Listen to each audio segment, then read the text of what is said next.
Hello, everyone, and welcome into another edition of the Fantasy Football Freak Show. As always, I'm your host, Trevin TK Catellis. Alongside me, a special guest today, the man, the myth, the legend, Mr. Colin Kirkwood. And to our left, we have Doug Lackey, as usual, and returning for a second straight show, Jonathan Sakaguchi. How you guys doing? Doing good, TK. Good to be back. It's about time, you have one of the top leading guys in the actual fantasy league of people here in the studio that's finally deciding to make an appearance at this point. It's about time we got here. You don't just get to 7-3 for nothing. Yeah, him and I are 1-2 in that league. It's kind of a miracle that I'm actually number 2. I don't know how. I was thinking the same thing. Yeah, So, I had a bad start. Some of the opinions I have on here are just wild. See, I had a bad start to that league, and I was 0-5, and now I'm 5-5. So I'm on a Look run. at that. I'm on a run. I'm going to make the playoffs yet, I'm telling you. go. You're making a comeback, I am TK. making a You comeback. got a while to go yet. But for all of our viewers out there ready to get in, jump into our first segment. As always, we recap what just happened in the past 2 weeks. We're going to start off with Collins. He has one man in particular to talk about, and that is, we're calling him LL Cool J, Mr. Lamar Jackson. How can you not love Lamar Jackson? He looked so super fly on the sidelines this past week after another big victory. But, is it really time? I think it is to start taking the Ravens seriously. A lot of people wanted to say, I don't want to talk about them. It's going to be Kaepernick part 2, blah, blah, blah, those kind of things. But I really think it's time to start taking them seriously. First off, they took down the Patriots. I know everybody's saying, well, it's at home. It's going to be a completely different environment if they're on the road. I think that counts for something. I don't know what you guys think. I have to agree with you on that one. Regardless where you're playing the Patriots, whether it's in Foxborough or in your own home building, the Patriots are still going to be a tough team to play regardless of where you're playing them at. And the fact that they were coming in, and I still believe this year, that the Patriots defense is what's getting them victories.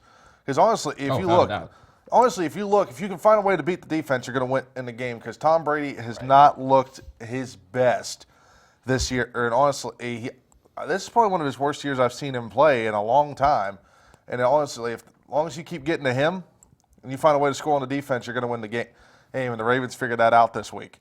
Yeah. It's almost like a whole hybrid type of offense here. They're playing it so correctly, and just the fact they're using him to his strengths, and people, you look at everybody else in the league. Every other team in the league passed up on him at one point in time and said, we don't want to have anything to do with him. And the Ravens finally, took a flyer, went for it right, and now he's just starting to pay dividends for them. Yeah, and it's definitely been one of those things where, you take the chance and he pays off. And like you said, a lot of teams passed on him in that draft, and they're probably regretting it now. Oh, I would hope so. Well, he had that first-round talent, and you're seeing it now since he took over for Joe Flacco, 2 years ago? Last year, whatever it was. I want to say last year. It was Last last year. So he took over at quarterback and ran into the playoffs. The only thing that stopped him was a hot Chargers team. If you watch, and even in that game, he was still running all over them and throwing the ball over that Chargers defense, which I said was going to happen when I picked the Chargers to win, but I said it was going to be a close contested game. Sure enough, I was right. But once again, Lamar Jackson is not someone to mess with right now. Yeah, the big thing I think is he's now a two-dimensional player.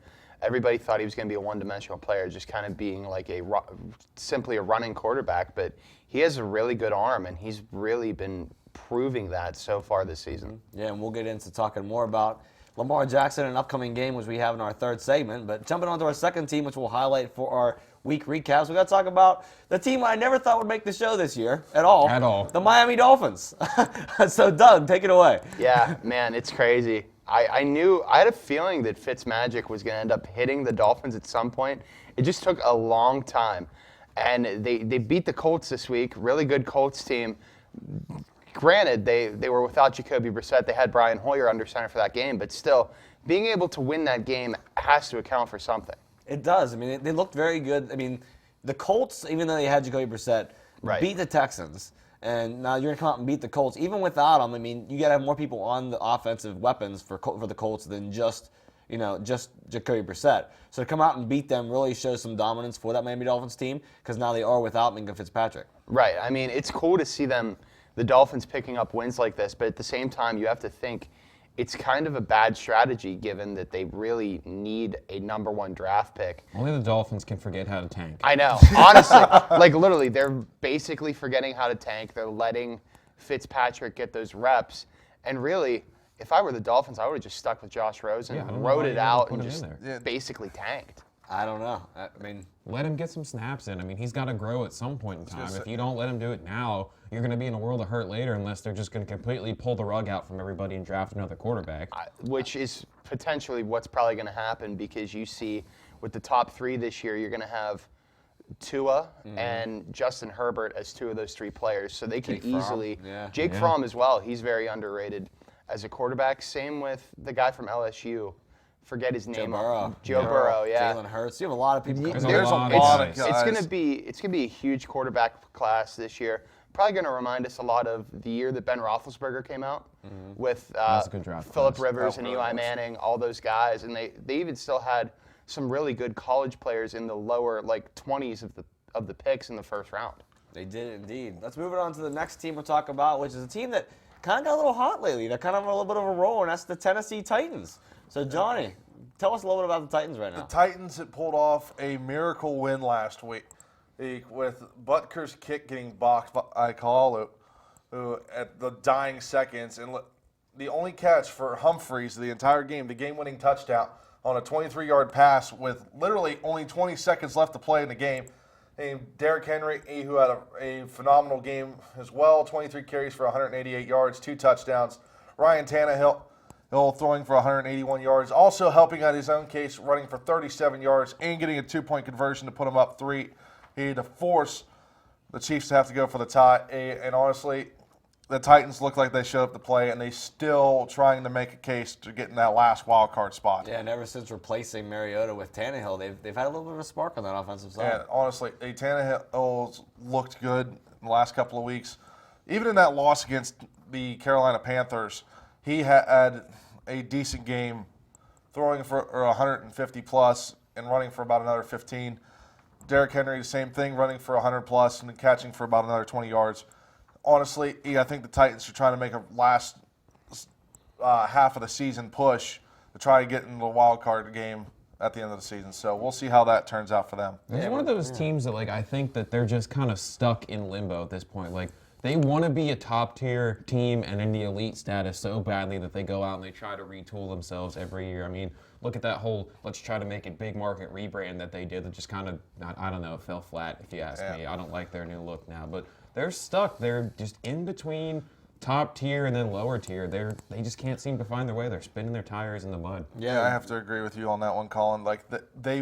They've proved they can be a playoff contender, right, or a division winner, but they have not taken that extra step into going into a team that's going to jump forward into the Super Bowl. And until they make that step, they're just going to be a playoff contender for however long they have. Mm-hmm. They're so far still sitting in that AFC South run, so we'll see if they can push that forward above the Texans or Colts in the near future. And that division's still up for grabs. It is. It'll be until the end of the year. Oh, it's going to come to week 17 to see who's going to win that one. Right. The next team we'll get on to is somebody who's a little bit of a decline, a little bit of a downfall. So, Colin, walk us through what the struggles here of the Los Angeles Rams.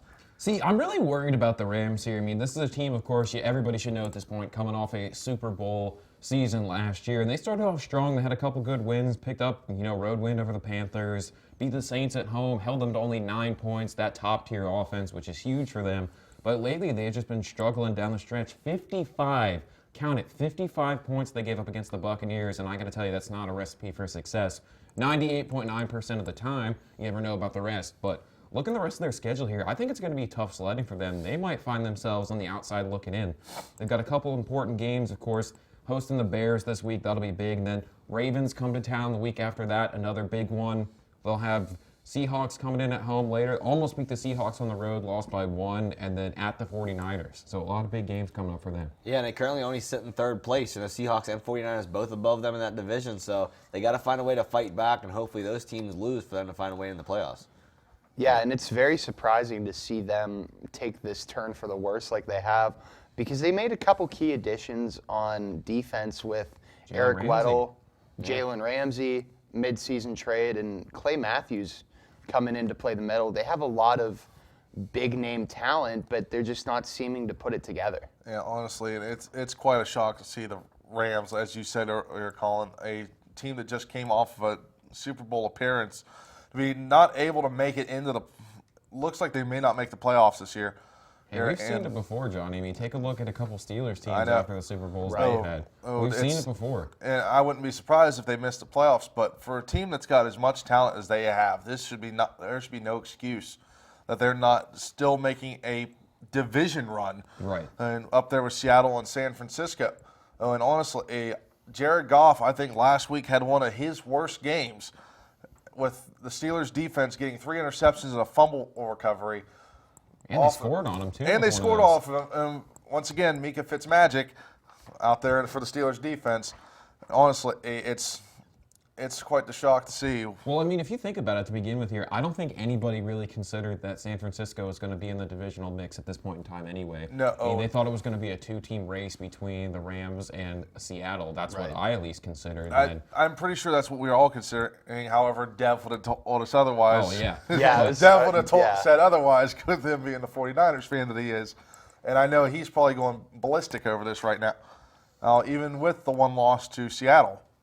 It was a tight loss, though. It really was. That was probably game of the year. Yeah. It was, yeah. Instant classic, as they were calling it. Without a doubt. Let's move on to the next team. Only 2 more teams to cover here in our recap, and the Oakland Raiders. So, Johnny, give us a quick recap on the Oakland Raiders, how they've been looking so far. The Oakland Raiders are finding ways to win after that whole fiasco with Antonio Brown in the offseason. And Derek Carr, who's only been picked off 4 times the entire season, which is amazing, and has completed almost 200 passes. Tyrell Williams seemed to be his top receiver scoring because he's thrown in 5 touchdown passes. And then they're just finding ways to win out the games real close. Most of their wins have been by a touchdown or less. I think you're forgetting to mention a very key party and something that's very closely connected to us here at this university. I mean, the resurgence here of Eric Harris. I can't believe we didn't manage to find a way to talk about that. Yeah, how did we forget about that? Eric Harris has looked 2 fantastic. touchdowns last week. Yes. I mean, come on. He looked great. Looked great. I also Cal U forgot to alum add got that. support. Yeah. Yeah, the crazy thing about his 2 picks was, if you go back and watch it, he easily could have had like 3 or 4, maybe 5. And it's just an awesome story to see a Cal U grad coming in and making such a big impact on an NFL team like he has so far this year with the Raiders. Yeah, and another running back, too. Jacobs has been absolutely fantastic for Jacobs those of us who expected. Had quite the season so far, even though the Raiders are going with running back by committee. I admire what he's done so far this season. And just under 100 yards rushing, I believe it was I saw, but I wouldn't be surprised this weekend and he ends up with over 100-plus yards rushing in this game. Absolutely. Let's move into our last team we'll talk about, and we'll give this one to Doug, of course, since he seems to be the guy who always likes to talk about the hometown Pittsburgh Steelers. If the season ended today, they'd be in the playoffs. But it doesn't. So what do they got to do to keep it going the rest of the season? Get ready for this. All right, you guys thought I was insane. You guys were really giving me some criticism after saying I think they can go on a run, but they beat the Rams, man. That's the first step of the process. Their next 4 games go Cleveland, Cincinnati, Cleveland, and Arizona. So they could easily pick up wins in each of those 4 games, and that's giving them, the Buffalo Bills, a lot of time to implode in what is setting up to be a huge game with wild card implications whenever they meet in a few weeks here. Yeah, indeed they do. And we'll get into the rest of our fantasy stuff in just a bit here. We're going to take a quick break, but when we come back, we'll get into that main part of the show and then our pick'ems in just a little bit. So don't go anywhere. You're watching the Fantasy Football Freak Show right here on CUTV Sports 1.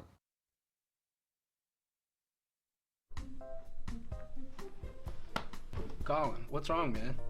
I just don't know how my family back home in Millersburg, Pennsylvania can watch our stuff down here. Well, they could follow us on Twitter, or they could like us on Facebook. Yeah, but what about our sports? How can they watch those? They could watch it live on our YouTube channel. Thanks, man. You're welcome.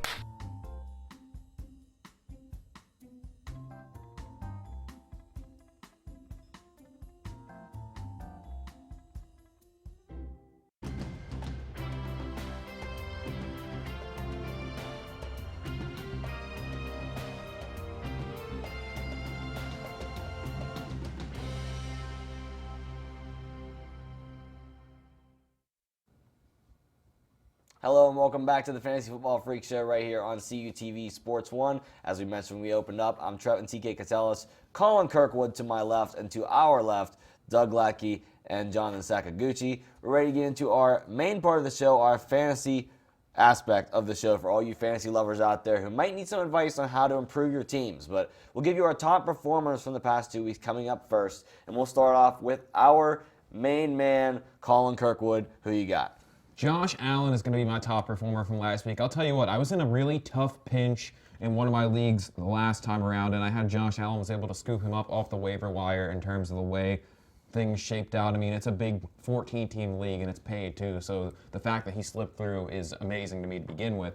But I mean, last week, 266 yards. He didn't throw for one, but he ran for a touchdown in that one. He racked up 25 points, and in a pinch, I think that was a good enough job. I mean, he played very well. A lot of people starting to come on here. I know TK doesn't like talking about this one too much because it was all against Cleveland. But either way, he came out. They somehow managed to lose that game, which I was surprised. I mean, it is the Bills, but Josh Allen, top performer with 25 points. Yeah, he indeed looked good. And let's keep it going. We'll get off to Doug. Who you got as your top performer? All right, my top performer these past 2 weeks has been Melvin Gordon.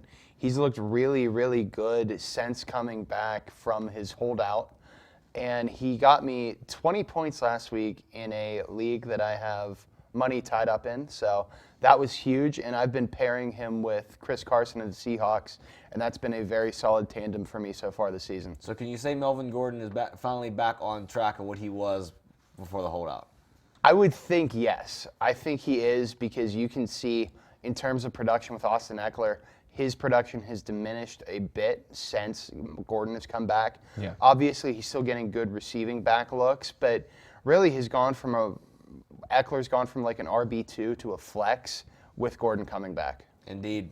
And Johnny, who you have as your top performer? I'm going with Tyreek Hill. Oh, after coming back from the injury, he's definitely looking good. Last week, 2 weeks ago, he had 25 points for the fantasy owners that have him. This past week, he put up 34 or plus, depending on which league you had. And he had 11 receptions, 157 yards, and a touchdown. What can you say? But if you got him, you're going to be pretty solid scoring-wise, as long as you have Tyreek Hill on your roster. If you're going up against him, sorry about your luck, Charlie. And before we get into our... Yeah, I actually have an interesting point before we get started in the start it and sit 'em part here. I actually received a text message about a fan watching right now who has a question for the panel here on the show. He's looking at a starting dilemma right now. He wants to know if he should start Tyler Boyd or Calvin Ridley. And he wants to throw it to the panel here to talk about. Okay. Well, let's put it up on the panel here before we get into the next graphic here, which is kind of comical. Let's put it up there. Would you start Boyd? Is this the Boyd? Yep. Boyd or Calvin Ridley this week? I'd go with Calvin Ridley personally. I think that Tyler Boyd has been very inconsistent so far this season, especially since John Ross went down with that big injury, which he's going to be out for the year with. So I would go with Calvin Ridley this Sunday. And I mean, if you've seen any kind of Bengals games at this point, their offensive line is just very shoddy to say the least here. And it's not going to give Dalton enough time to throw that ball to Boyd. So I'm going to have to go with Ridley too, if you ask me. I'd have to agree. Atlanta's looking like a better team so far. Yeah, I have to agree. What I saw when I went to the Monday night game with the Steelers and the Bengals, that offensive line is horrific. There's not going to be plenty of time for Dalton to get the ball off to Tyler Boyd. If Boyd does get any receptions, it's going to be very few, and the yardage is probably going to be even fewer than that. And especially, I believe they are playing Oakland this week. Correct me if I'm wrong. I believe you're right. I believe so, yeah. You also have to worry about the Cal U alum, Eric Harris, coming after him. That's right. Yeah. So I wouldn't be surprised if you see two local boys locking it up this week in the game between the Bengals and the Raiders. So keep an eye out that. But I have to pick. I got to go Ridley. Before we get into our start of settings we have on the show there, but for our viewer watching, go ahead and start Calvin Ridley this week in lieu of our entire panel. But right before we get into our start of sit-up section, we have something we'd like to put out there, a little comical, and we've seen a lot of this online. Why is Josh Allen become a meme? And we'd like to throw this on the screen here for you viewers real quick. See if you guys can explain this meme a little bit. What's Mega Man? That's Mega Man. With Zubaz pants That's on. Mega Man with some Zubaz pants on. But really, Josh Allen's been a meme ever since he's come out of college through the draft process, because with some of the guys at Barstool Sports, PFT and Big Cat, they started that website called draftjoshallen.com. And it looked like that really old, late 90s, early 2000s type of create your own website thing. Which are hilarious. They are just the fantastic. graphics alone. Yeah, it's great. You got to go check it out sometime. I checked it recently. It still works. So go check out draftjoshallen.com because it is hilarious. And let's get into our stardom cinemas now for this week. Starting off with stardom, of course, and then we'll get to the players we're going to bench. So let's go ahead. Colin, who are you starting this week? Who's your pick? I'm kind of out in the middle of the field with this one, but I really think it's going to pay off for me. I'm going to start Kalen Ballage. I mean, he's only rostered in about 29% of leagues right now. He's got the lead back duties for the Dolphins at this point in time. Had a good week in terms of touches last week, 20 whole touches, which is huge because it's really an uptick since he took over last week. Only had 7 against the Jets, but like I said, 20 now. Didn't manage to get into the end zone last week, but I think he's going to have a good shot this week playing against Buffalo. He'll get a couple of goal line touches against them, I would venture to say. So I think he's going to give you a good chunk of points here. I mean, you can probably put him in flex, RB2, depending on how your point system works, but look for him to get probably about 10 to 11 points. Yeah, and being a hand back now for the Dolphins, they're projected to win versus Buffalo this week. That's odd. So let's hopefully Balaz will get some points there. Doug, who are you starting this week? All right, I'm starting Curtis Samuel this week. I think that he's been doing very decent this season. Last week he had 4 receptions for 35 yards and a touchdown. If he keeps up that pace, it's a solid flex option. Gets you at least 7 to 10 points a week. So I would definitely venture starting Curtis Samuel this week. You're a big man for Curtis Samuel. You've played him, you've sat him, you've dropped him. Yeah, he's been all over the board for Doug this year. Yeah. Johnny, who are you starting? For me, I'm going with running back Joe Mixon. And the last couple of weeks, he's been picking up speed. Points-wise, if you have him in your fantasy league, he's put up 17 points consistently for the last few weeks. Coming off the bye, I'm looking for them to do the same thing with him again. He's also gotten a couple touchdowns and also put up about 15 yards receiving-wise. So he's good to get you at least 10 points if you have him. Use him as a flex. Use him as RB2 if you need to. And honestly, he's not been used in many leagues. He was like, I believe I saw he's only been picked up in 7.2% of the leagues. So Mixon might be your guy to get. All right, yeah, indeed. Well, that's another reason also not to start Tyler Boyd because guess what? They're going to run the ball with Joe Mixon. Yeah, Right. that's another reason. Yeah. So your sit-em players for this week, like you said, everybody you got to start. You have to sit some people as well. Colin, I like your pick for this one, but go ahead and give it to us. Yeah, I'm going to go ahead and say you need to sit Kareem Hunt this week. A lot of people have been really excited for him. I mean, he was a popular draft and stash person back in the beginning of draft season. A lot of people did it, including myself. I thought it was going to pay off, but I mean, he's going to have to fight with Chubb for touches first off to begin with in that offense, so that doesn't look good for him. He only had about 4 attempts lined up last week as he was just easing his way back in. They're looking for him to get about maybe 6 to 7 touches this week, but I still don't like it. And plus, the other factor is he's going to get chopped down, I have at least an opinion, against the Steelers defense. I mean, they've looked grisly so far to this point in the season, and I just really don't think he's going to have a chance to get it going at least this week. So keep him on your bench this week. Even as a Browns fan, I might have to agree with you on that one. I think Chubb still will remain at least the one back for now, and Hunt will easily work himself in. Someplace, I don't know, maybe they'll have him line up, try to catch some passes. I don't know, maybe some That'd be a good use. Yeah. A good use. They do have a lot of receivers already in use, though. Yeah. Doug, who are you sitting this week? I'm going to sit Jared Goff for basically one reason only. Bears defense. He got eaten alive last week against the Steelers defense. He had 2 interceptions and a fumble, and it's been really, really difficult thus far for Goff these past couple of weeks. Johnny, who's your sit player? For me, I've got to sit one of my boys with a black and gold, old Jalen Samuels. James Conner is supposed to come back this week, and last week the Steelers' running game could not get it going. Less than 100 yards altogether for everybody that ran in between. I flexed him last week, and that was a big mistake. Yeah, he only put up for fantasy owners like 4 points last week, not even a touchdown, and they just couldn't seem to establish a run because they don't have the running back depth with James Conner being out, and as well as I believe Edmonds getting hurt. So now they're trying to get guys off of the practice squad to be running backs to back up Samuels, and it's just not working out. So if you have Jalen Samuels, I'd bench him this week. Yeah, and the big thing with the Steelers' run game, the reason it was struggling last week was because Rosie Nix was also injured. Yep. And whenever you have him in at fullback, he's able to He's a good blocker. pick up the blocks and create space for his guys, and they've really struggled with that this season because he's been injured off and on. Yeah, indeed. And we'll get into, real quick, the last segment of the fantasy aspect before we get into our main pick'em segment to end the show. But fantasy sleepers, it's who we're sleeping on right now that could be available or might be, on our bench somewhere that's stashed, and maybe we're just not playing. So, Colin, who are you sleeping on in fantasy football this week? I'm surprised alone that a lot of people even still sleeping on this guy to begin with. I'm going with Mohamed Sanu in this one. Made his way over to the Patriots from the Falcons via trade, and I was able to get on him in his train a long time ago, back when he was part of the Falcons. I was getting good production out of him, but now, last week, they did have the bye to, sit down and think about, but he's really starting to get comfortable in this offense. He had 10 for 81 and a touchdown for 15 points last week. And what I'm really surprised about is he's only rostered in about 74% of leagues at this point in time. So he's out there. He's available, and it's really being noted that he's starting to get trust with Brady, which is what you want to see, because then he'll start doling that football out a little bit more to the guys he trusts a little bit more in his offense. And I believe, you think about it, 10 receptions alone in that game last time they were out there, I think the trust is locked in. So go and see if he's available in your league, because there's a good chance he might be. Doug, who are you sleeping on? I think you picked a hometown boy, but I did. I'm going with James Washington of the Pittsburgh Steelers. He's really been taking a step forward these past couple of weeks.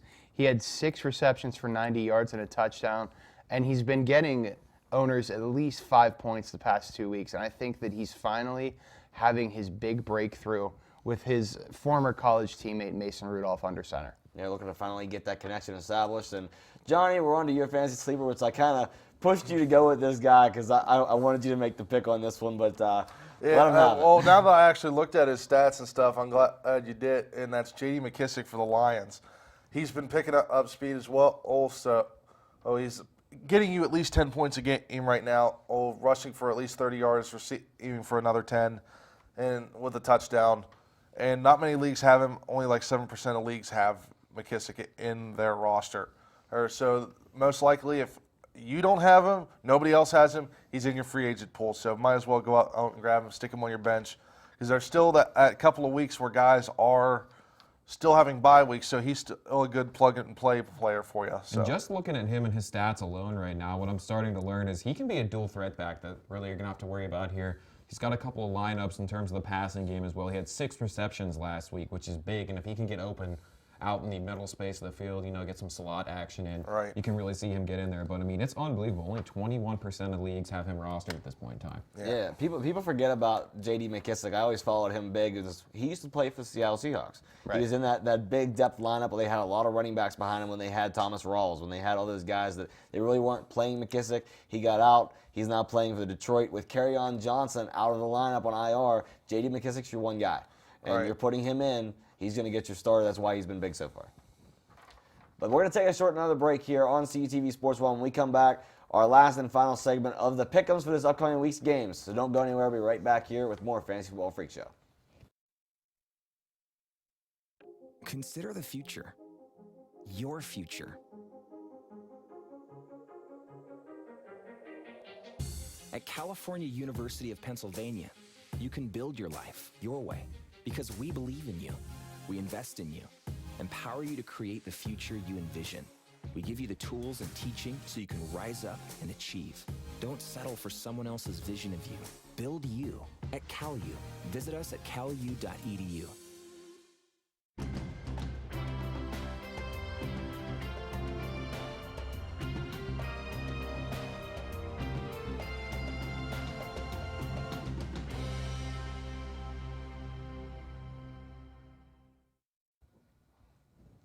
What's ahead this week? That's exactly what we're talking about right now in our last and final segment here at the Fantasy Football Freak Show right here on CUTV Sports 1. We're going to get into our games talking about for the week. We have 6 games, 2 apiece from each of my 3 panelists right here, and they're going to give you guys a little insight on the games and pick who they think is going to win. So let's get it started with our tonight's Thursday night primetime game, Colin, Browns versus Steelers. What we got? Steelers at Browns. People are really talking about this. I saw Baker Mayfield's putting out a big push for Cleveland fans to work on, I guess they want some kind of loudness in terms of when he wants them to be loud, when the Steelers have the ball, quiet when the Browns are on offense. But I think he's really underestimating the fact that this fan base right here travels quite a bit and they go all across the country. So I really don't think you need to put too much thought into this one, as we were going to That's what we're going with. Of course. Just like the Browns, they dropped the ball. Yeah. I mean, I don't think you got to put too much thought That's a in this. roast to me. Big defense. Yeah, big defense for the Steelers. Mika Fitzmagic. Moving along. I'm going with the Browns. I'm just telling you because like if the Browns are going to win one of them, That's shocked. the Browns. yeah. Yeah. Color but- me surprised. No, wait. I don't think the Browns are going to win both. I'm giving you the benefit of the doubt here. The Steelers will win at Heinz Field. The Browns will win tonight because they got to win one of them. It's going to be another home game for the Steelers. I mean, if you ask me. I mean, It pretty yeah, much is. but It's a glorified home game for the Steelers to go to but Cleveland. Still, Plus, anyway. you do realize the Steelers have not lost in Cleveland in probably 12 or 13 years, right? That's since Cleveland 2000. has also not had Odell Beckham Jr.